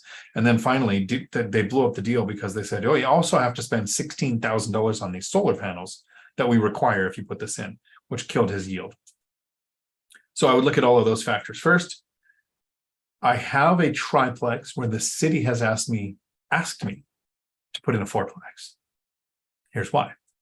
It's currently on septic, which is my preference. I have half my properties on septic, half my on sewer. I much prefer septic. I have spent hundreds of thousands of dollars on sewer and sewer repairs because I have a monthly expense. I've spent maybe $5,000 on septic. So I could literally replace completely 30 grand, replace each one of my septic systems and still not spend as much as I have on septic, on sewer. So the city said, hey, we're encouraging you to put a 4th unit here. It's obviously a rental. It's a house and a duplex. It's my triplex. There's a space. You can put a 4-plex here. You can put the 4th unit here. You can do a tiny home. You can do a build. You can do whatever you want. If you want to put the 4th unit in, the only thing that we're going to require is that you connect to city sewer, because then it becomes a revenue source for them. And I pay an impact fee. Haven't done it. So I would look at all of the aspects of your specific case. 4 months work, self-managing the build, self-managing the rental. I would do it, especially if there was no out-of-pocket cost to secure the loan to do this. Yeah, and so many people underestimate the value of $300 or $400 a month. If you don't get the first $300 a month, you're never going to get the $13,000 that I don't know what to do with after I spend all my money that I already do. Terrible problem. I hope you have. T. Adams, button dancing. It's all about mods. Thanks for the notebook. I'm cursing on knowing your numbers. Could I get just a quick speed run on the key metrics to look at? Thank you. I did that a little bit earlier, probably right when you typed that. So cash on cash return or yield. Those are what we're looking at, right? Not cash flow. Cash flow is you want there to be enough money to justify there being a thing. So I wouldn't want to do a rental if there was less than $100 coming in. It's not worth the time and energy and effort to manage a property. If you're house hacking, I paid to live there, but when I moved out, it started the cash flow. So I'm not looking at cash flow other than having a minimum. I'm looking at cash on cash return, and I call it yield, but accounting, they would look at yield as possibly including an internal rate of review, which can include appreciation, principal pay down, and the benefits of taxes. I'm not doing that. I look at yield as cash on cash return, which is annual profit divided by cost to acquire. That's the whole equation. How much did you make that year? How much did you spend to acquire the asset? Divided by that. Here's the breakdown in metrics. Annual profit is all of the income, rents, paid parking, storage, coin-operated laundry, pet fees, whatever money is coming in, comes in, minus all expenses, principal, interest, taxes, insurance, money you set aside for repairs, maintenance, and vacancies. So the things that are going to happen in the future, you're setting aside for that. What's left is income, your annual, your profit. Cost to acquire is not just down payment. It's down payment, closing costs, and the immediate repairs, the money that it took to make the place rent ready. That might be money that you spend in the first 6 months because you're putting on a roof or replacing windows or something big that takes time, but it's the amount of money it costs to acquire the asset. Take that number and divide your annual profit by that, and it's going to give you a percentage. It can be a negative percentage. You could lose money. So what I do is I study my market for, this is right from one rental at a time, 60 to 90 days, 2 to 3 months to figure out. Most deals that I look at, 80% are going to lose money, but there's 20 that might make some money. Out of those 20, what's the average yield? The average yield is somewhere in my market for several years. It was around 6 to 8%. So I shot for 10s. In the last year, it was a little harder to find with high prices and high rates. So good job, Josh, REI Stoners, on closing on your duplex in the market that I was struggling to find one in. I expanded my market and found one here that hit the metrics I was looking for. So what is average in your area? Is it 3 to 4? Look for 6s. Is it 20s? Look for 24s. Look for something better than an average deal and then pursue that. But remember, math is step one. Then you're going to look through all the other things that happen after math. Physical location, aspects of the property, all of the things that are going to help you limit tenant turnover and make it a good investment. Jada took back another message to make me lose sleep. And then another. It is Taco Tuesday. All-nighter. Nice. Dividend Dave. When Dion paid off his property, he missed out on all those dividend Daves. That is so true. Tightwad. And then I'll see if all-nighter says here, that's when the owner of a property contracts directly with the buyer and acts as a bank. With a promissory note, a loan is formed and no other parties are necessary. This does require a ton of, if not all, equity to be paid off on the property or for your down payment to pay it off. Very true. That's exactly what it is. It's seller financing is what people say. And if you want my free seller financing letter, you can go to DionTalk.com. There are 3 things you can do there. I realize I never pitch things. So 3 things you can do there. The first one is you can book an hour with me on a Zoom call. The second is you can get a free course on the binder strategy. This is how your tenants ask you to raise the rent. But in that free course, I include my seller financing letter, and which Brian reached out for earlier. That's the other place you can find it.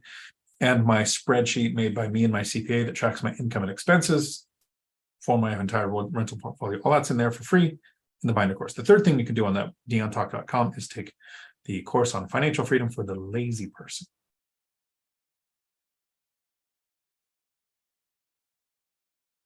5:24. We have about 30 minutes before we wrap up so I can get to the course video.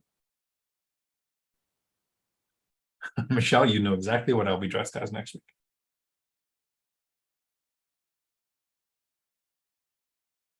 Tim Crawford. Howdy. Thank you. Hit the like button. That would be appreciated. Frank. Howdy. Cynthia says she knows what to do with your extra money and will send an account number shortly. Nice. I think there's some prince in Nigeria I can send it to, and he stores it, and then he finds people that will let him put it in their bank account.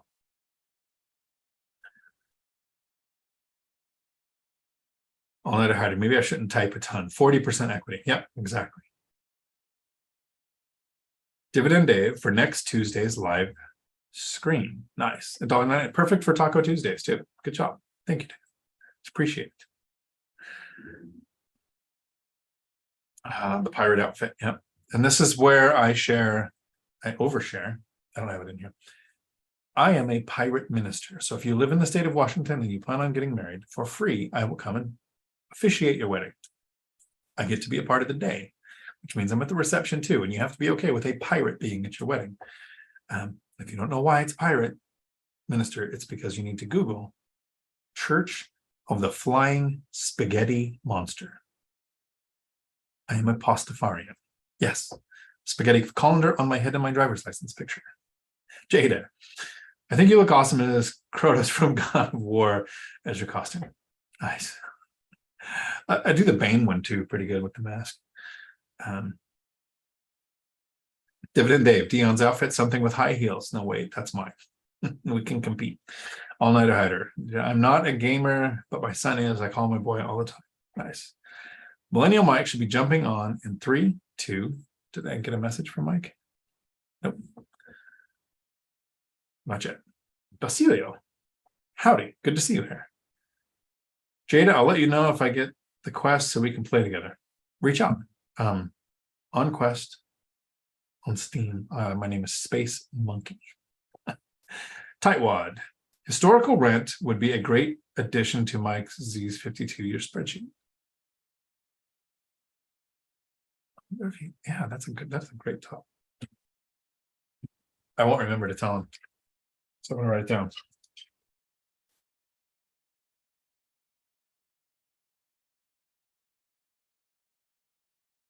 Tightwad, that is a great suggestion. I will let him know that you suggested that. Perfect. That's a good thing. Rents. What else? What else could there be? There's probably a few other things to add there.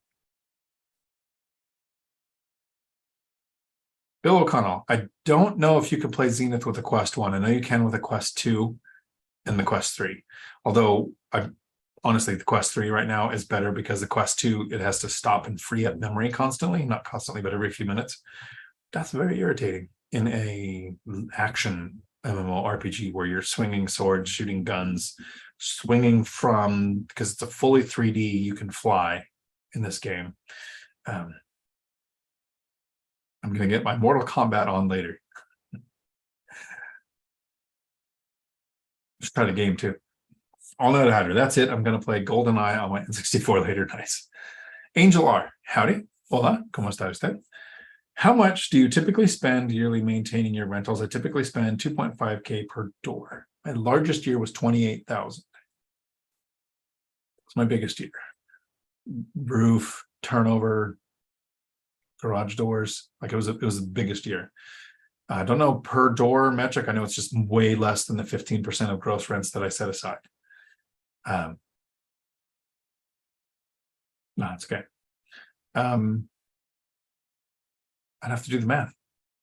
I set aside 15% for repairs, maintenance, and vacancy, and have never come close to that. Did a video recently on the truth of cash flow that has a full breakdown on literally, this is my income, this is my expenses, this is what I set aside for repairs, maintenance, and vacancy, this is the cash flow. Really detailed breakdown, full transparency. Like, I have tenants who watch my stuff, and I'm like, here's how much money I make. This is what's coming in. This is what I spend money on. For me, transparency works because I have memory issues, some traumatic injuries from Desert Storm.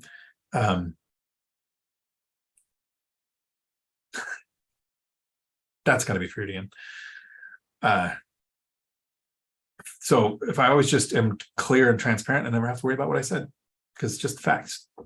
Here's the data. Jada. I deleted a bunch of questions because I felt like I asked way too many off-topic questions. No worries.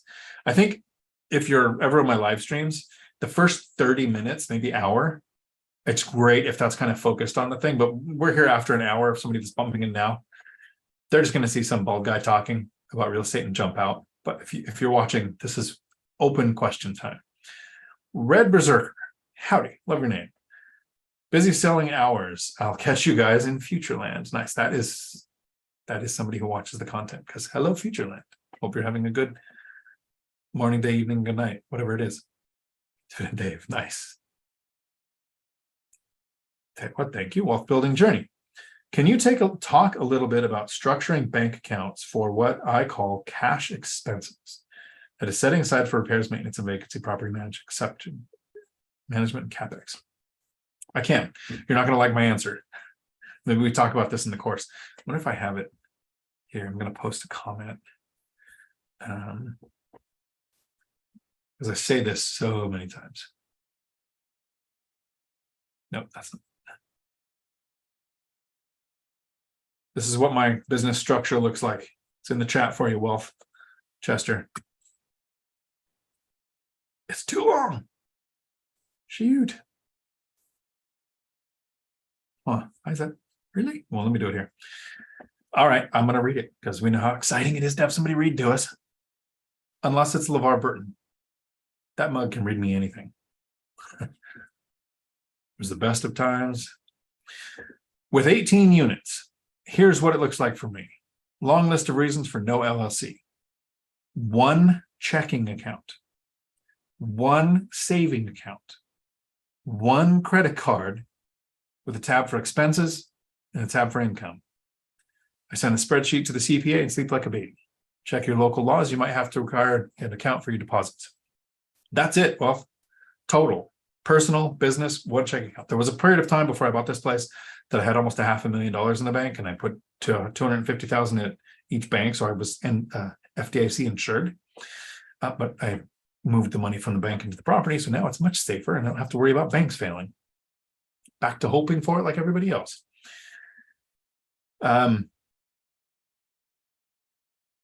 It sucks that I can't put that in there. But anyways, I read you exactly what it was. Mentally, in my savings, there's $50,000 that's an emergency fund that I don't touch. It's not in a separate account. It's just, I know it's on there. It's all in one app on my stupid phone.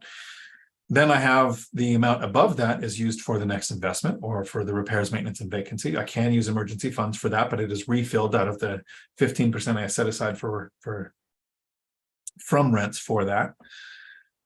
You can make this as simple or as complex as you want. And Chester, not everybody knows this. We've talked several times. We've had Zoom calls together. You're in the course. I've seen your spreadsheet. You have a spreadsheet on here's all of the properties in my buy box. Here's when they were listed, what they're listed at, like all this data. I don't. I have a notepad that has 1, 2, 3, 4, 5, 6, 7 words on it total from today. That's how organized I am.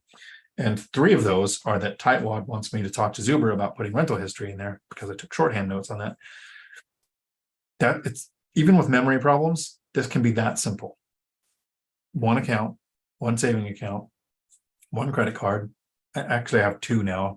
I don't use it. The new Apple titanium card was sent out for some reason because I was trying to get the Apple savings account, which pays 4.15% interest. And to get that saving account, they require that you have the card. Keep it simple, silly, right? KISS principle. We are very different people. And I think there's a very organized, structured way for you to do it, where you literally go, okay, in October of 2027, I'm going to have this money set aside, and you could structure it that way. I don't have a budget.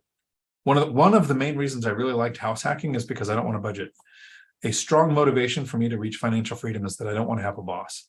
And I've had terrible chain of commands everywhere. That's why at the CDL school, I worked hard to get myself demoted all the way down to president of the company. So there was nobody above me except the owners, no chain of command except them. In law enforcement, I had mostly good officers in my department, but there was one douchebag in my chain of command. In the Marine Corps is the same thing. And here's a statement from the Marines. Crap rises to the top.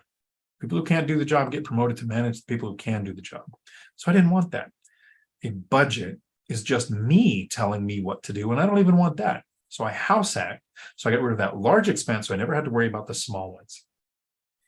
Recently, the closest thing I've come to a budget is I bought the Quest 3, the new one, because I've got the 2. So I'll probably wait till next month to get the new laptop. Like that's a budget for me. I got one big thing this month. I'll wait till next month to get the next thing. It's not written down anywhere. It's not on a spreadsheet. It's not even on my notepad. What are the other words on here?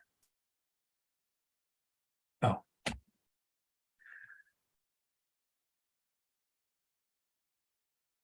That's too much of an overshare.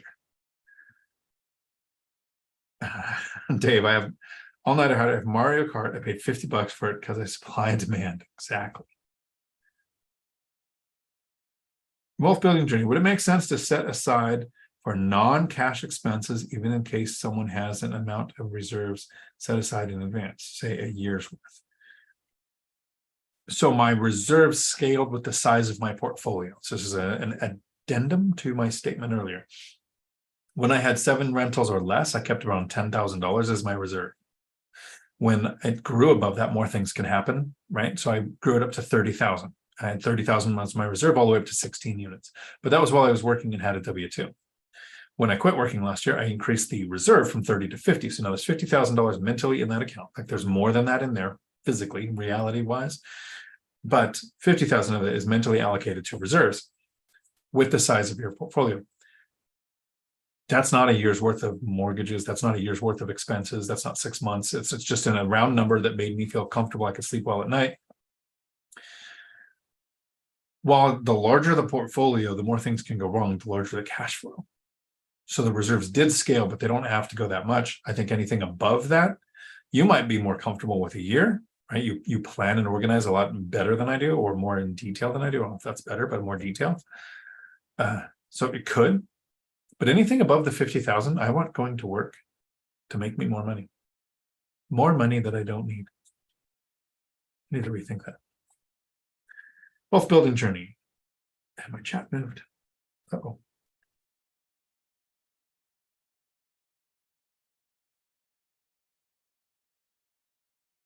All-nighter hider, Google video game emulator. You're welcome. You should see the one that I think that's what Millennial Mike should do at his 90s themed short-term rental, because he actually has the old school things there.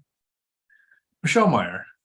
I love Septics too. The duplex I bought last year, they had just been forced to connect and it cost them $150,000. And once they fixed that, they sold it to me. Yep. Yeah. That's one of the most expensive things that my tenants pay for is my connection to sewer. BuzzTune. I'm trying to wrap my head around balloon payments being used as a tool for investors. After 10 years, if the balloon payment is due, how do you calculate that in the beginning when you're running your yield? I think a good place to go to understand balloon payments would be Cody and Christian multifamily strategies. I don't have anything with balloon payments. I don't have anything with adjustable rates.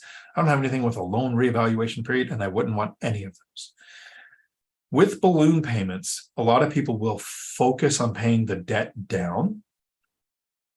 Some people will save an amount to make the payment. There's a lot of different ways of looking at it, and none of them are ones I want to do. This is just my opinion because people invest with them successfully. But a balloon payment is gambling on what you think is going to happen in 3, 5, or 7, or 10 years. Who knows what's going to happen? What happens if the year you have to take care of the balloon payment, you don't have full occupancy? Rents haven't gone up with inflation in your area. So your net operating income is not very much, and you can't refinance to pay off the balloon payment. You paid all those years, they're going to get the asset back. Where I think it makes sense, and people that invest with balloon payments do it successfully, is if you're like Matt the Lumberjack landlord, who I don't think he has any balloon payments, but he has adjustable rate debt on 3 or 4 properties out of 137 units, to where he could just write a check if the whole loan got called due. So some people make what's called an appreciation play. I'm going to buy this property because it's going to appreciate. It won't make much cash flow, and it's a good investment for that person because they have a massive portfolio whose cash flow and equity position can support the risk of having that adjustable rate or that balloon payment. But if it's your strategy to start and grow investing and have balloon payments set up where you don't know what's going to happen in 3 or 5 years, there's a recipe for disaster. So BuzzTune, Cody and Christian multifamily strategies, that's who I would ask about that. Jason, howdy. And let me know if you guys want Cody or Christian in the course videos, because I believe I can get them to come. All-nighter hider. I don't have a strong understanding of balloon payments either. Yep. Terrible with math, but I hear Zuber and Matt talking. It's like another language to me. It is, but remember the size of their portfolios. Those kind of risky things can be a small portion of the portfolio and make total sense. Because if they had a balloon payment called, let's say they didn't have the money. Both of them have a couple of paid off properties or a huge equity position in their portfolio. They can go take out a HELOC, cash out refinance, sell the 1031, sell and pay off to take care of the debt. Do you have that option? With 18 units, I don't have that option. So I don't want anything like that. I also like to fire and forget. I get a 30-year mortgage. I would get a 40 or 100-year or 1,000-year if it was an option, and then never think about it unless rates drop significantly lower to where refinancing would increase my cash flow enough to justify it. Then I'd consider it. Wealth building journey, 3 different terms: accounting profit, revenue less all expenses, financial profit, EBITDA, earnings before interest, taxes, depreciation, and amortization, basically how you evaluate a business, and cash flow, rents less expenses. Beth Traverso Howdy took back a message to make me lose sleep tonight. What she said first. Hope you're doing good. Beth, I actually had a question today from somebody that were asking me a question about new builds and who's buying them. And I said, I have no clue, but I do know Beth, who has more knowledge than me. So I might reach out to ask you, what's going on with new builds nowadays? As an investor, I don't want anything newer than 1995. I have not seen, well, actually I saw one from 2006 that might cash flow, but the cash flow from the buildings built before 1995 is my entire portfolio. Who's buying the new builds? Who's looking at a property and saying, I'm okay with not making a profit for 10 years? Weird question. Wealth building journey. The focus is always dependent on the perspective. Yep. All night I had your buzz tune. I recommend just running numbers for practice. Agreed. Richard Gamino. I always miss your email. Would you mind posting? And there you go. It is there. Feel free to reach out with questions. Celia, when are you doing your next Zoom call to analyze deals? Would love to join the group.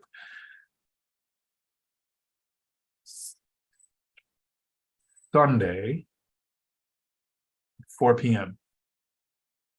I was doing Saturdays, but people are having trouble making it there.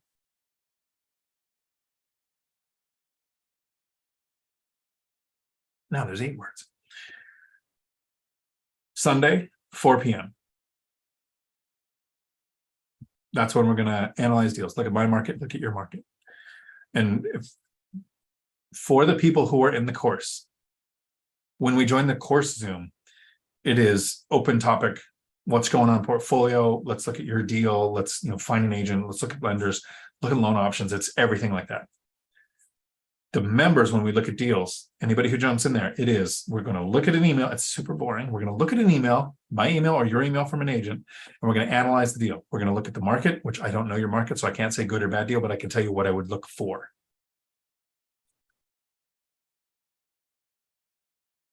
And a guest superstar would maybe like to join us tonight. See if I can get this done during a live stream, because you know how fascinating it is to watch somebody type.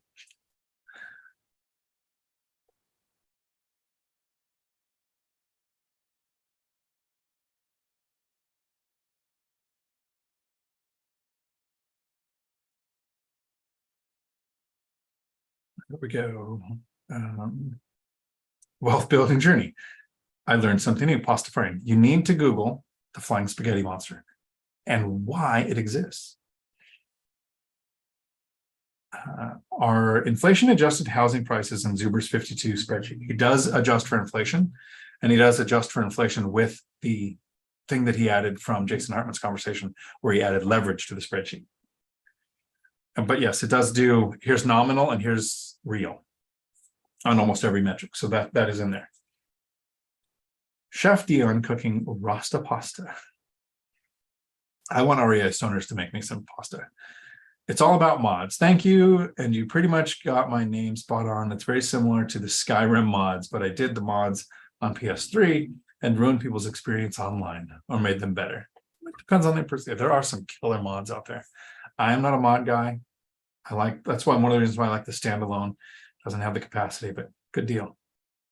BuzzTune, thanks, Dion. Yep, balloon payments aren't for me. They're not for me either. If you have a massive growing portfolio, it could totally make sense. But that's not me. It's not my goal. I'm not even sure I want the properties that I have. I've been meaning to ask about real or inflation adjusted prices and cost. Yep, those are in there. Laura, howdy, Laura. Hope you're doing well. Can you go over why you prefer yield over cash flow? So let's say a property cash flows $100 a month or $500 a month. If you look at cash flow, the $500 a month sounds better. If you look at yield, I'm going to wrap this up really quick while Beth is logging in here. Welcome to the show, Beth. The reason the 100 sounds good is because, or 500 sounds good is because $500 a month is bigger than $100 a month.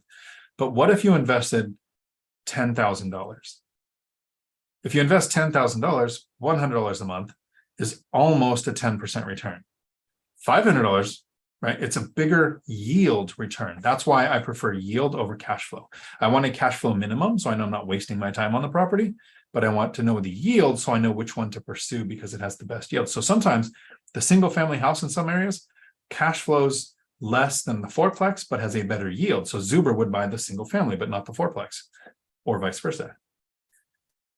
Beth, Hey howdy. there. Thanks for letting me crash your party. No, the thank cool you for coming in. kids. You're always welcome. Glad when you come. So the question from my friend was, and it's Chesla. You've met Chesla? Oh, yeah. Okay. She's that friend. Hey, So, Chesla. Yeah. who's buying new builds? Who is buying, like in general, who's buying new Just builds? in general. So what type of person? Is it investors? Is it home buyers? Is it large firms like BlackRock? Is it you're a Yes. 1% rated, top rated agent, and you have all your years of experience.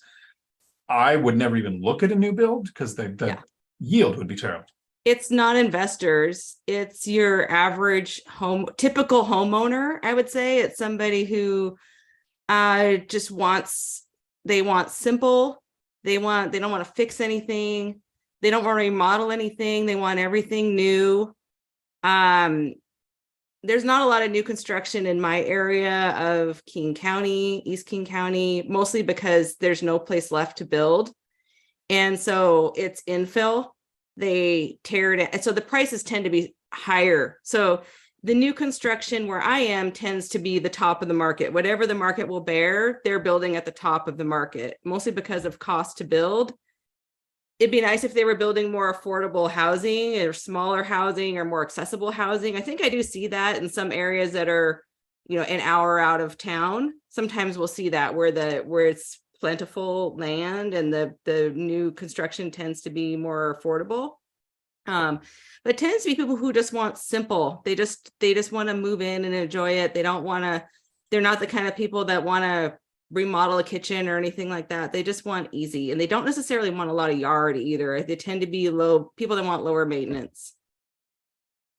Families typically, in the city where there's townhomes, it might be more, young singles or couples buying these townhomes, and then they tend to move out to the suburbs maybe later if they have kids, because the townhomes typically don't have parking or much space. And so when it comes to buying rentals, I've always considered the four echelons of who will buy, right? The person who will pay the most is the home buyer, then the investor because we buy for yield, then the flipper because they buy for forced equity, then the wholesaler because they're buying for the spread. It seems like, so that's still the case with new. It tends to be the home buyer above anyone else. I haven't seen any BlackRock or any of those people buying anything in the Seattle area. Maybe they are, but I haven't heard anything about it. I think they're targeting other areas where they can get more for their money in other markets. So I have a question for you. I'm gonna hit record and make a separate video to place because I'm that lazy and I want to multitask. I'm gonna ask you. You just went to BBCon, right? I did. Okay, so I'm gonna ask you. Okay. About that. Yeah.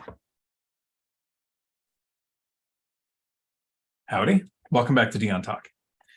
I have today with me my friend Beth Traverso, who recently went to BPCon. So before we talk about that, Beth, can you just give us a quick breakdown on your portfolio, your experience, and then tell me what you learned by going to BPCon? Yeah, thank you. So I'm a long-term buy and hold, some might say boring investor where I bought, I have mostly single family homes. I've got a couple small commercial properties in there, even some land and, one multiplex. It's nothing to, I don't have hundreds of doors or thousands of doors or anything crazy like that, but I've been doing it successfully for decades. So I think that counts for something. And I have managed to achieve financial freedom through real estate. And so the BiggerPockets conference, BPCon, it did just wrap up in Orlando, and it's my third year going there, and it's been a little different every year, and fun. As a lot of people there, I'm sure would have loved to see you, but And I know there was others that we know there. So it was good. Yeah. And I'm happy to answer your questions about it. So you saw people do presentations, and then you saw the people. There's my curiosity is, do you think you learned more from the presentations or from conversations on the side? And maybe not learned more, but where do you think more information was had, on stage or the interactions with the people there? Definitely conversations on the side, just getting to know people just organically and through the networking events, where that's definitely where the most education is. The breakout, there's a lot of breakouts there. And one thing I can say is you get to pick and choose which breakouts you want to attend depending on what your niche is. And at any given time, there might be 6 or 8 of them going. So you can really pick and choose. And a lot of them tended to be around the whatever book that presenter wrote. So there's different niches depending on what that is. If you want Airbnb, or if you're looking at syndication, or you want help in property management, or there was one for medium term rentals. There was one for Coach Carson did one about the kind of like the small and mighty real estate investor, which is one that I like. I actually couldn't get into that one because I didn't sign up for it, and it was full, and the gatekeepers would not let me in. So dang it, I missed that. But so a lesson learned. Yeah. Plan ahead. Look at what plan events ahead. are. I didn't last time. I just bounced around between whichever one I thought was the most interesting, and I got away with that. This year I did not. So yeah, I'm looking forward. I'm looking forward to the One Rental at a Time event in February. Oh yeah, 17th and 18th. And I'm absolutely looking forward to that. That's going to be so much fun. And what I love about that is it's going to be smaller, and I think the speakers are going to be far more accessible. And I think that the networking is going to be that much more meaningful, because people that we get to know on the YouTube platform will then get to see each other in person. And we did it back in November. It was kind of fun too. I got to meet and see some of the people that I had been watching on the channel, and I'm just as eager to learn and network with these folks as anybody. No, I'm excited for it. I've been to several conventions when I ran the CDL school, and I hated going to them because you look at all the breakout sessions, and managing the company, I'd see 2 that I had to go to. Like, I need this information, and they're at the same time. I know. So with this event, it's the presenters all in one room for the event, but I think there's a separate room for people like the Lumberjack Landlord or Millennial Mike or me to hang out in, to have just people come in, and we're not doing a presentation or anything. It's just hang out, live video style. Let's answer questions. So yeah, it's just going to be givers sharing information about things that they're passionate about. And I love that about the One Rental at a Time community. So yeah, I'll be there, and I'm certainly looking forward to it. Can't wait. Nice. Yeah. So there was a question here on balloon payments. With your investing, you've done a lot more creative, different strategies with investing. You said you're a buy and hold boring investor. I'm all from the MLS, all conventional loans. Like, it doesn't get much more vanilla and boring. Right. I think boring is super sexy because it made work optional, and I don't care how creative it had to be or lack of creativity it took. I'd rather be free than creative. Sometimes creative can be stressful. Sometimes creative can backfire. So I think there's a way to be creative and also make sure you're secure, cover your backside too. Have you ever invested with balloon payments? Never. Okay. So I don't know that well, no. Okay. I said maybe I have, but I did purchase a few properties with seller financing that do have a 10-year time horizon on it. So I've got 10 years to figure something out on that. Okay. So at the 10-year point, it's pay off or refinance. Yeah. And at that point, the runway is long enough that I can figure out anything within that time frame. I can sell it, even if the market goes down for a little bit and comes back. But I bought these right, so price was right. I'm not going to end up in a bad spot. If I have to sell it, I'll sell it. Although my plan is to keep it, refi it, maybe pay it off at that point. Don't know. But I think Millennial Mike has a couple with his private investors where in a certain number of years, he can either pay it off or choose to extend it. So that's an option too. Yeah, there's always the option to extend it. And a lot of times the people that are, so what I found is that sometimes Sellers, when you're doing seller financing, they don't want to go for 30 years, for example, because like, I don't know if I'll be alive in 30 years. What if that happens? You know, like, well, it goes to your estate and it's an asset of the estate. But sometimes they want to know that they'll have the option to renegotiate something at that time. And I think a lot of times they will still, because if they'll kind of like getting that monthly income and don't necessarily want that to change, there's a good chance you may be able to just renegotiate it. And you can always renegotiate, whether it says so or not in the contract, you can always renegotiate if everybody agrees. So a couple things really quick here. Jason, I'm going to make a separate video answering your question. So that should come out later this week. Beth, I have to switch over Zooms to my course call, Okay. which I would love to have you in. So if you still have time tonight, you can join us. I'm sure people in the course might have questions for you tonight. I'm going over a predetermined list that you want before you close on a rental. And so that's going to be the course topic tonight, but it is open questions like this, but they're all going to be able to jump in Zoom with us. Are you free for that? I would love to. That sounds fun. Awesome.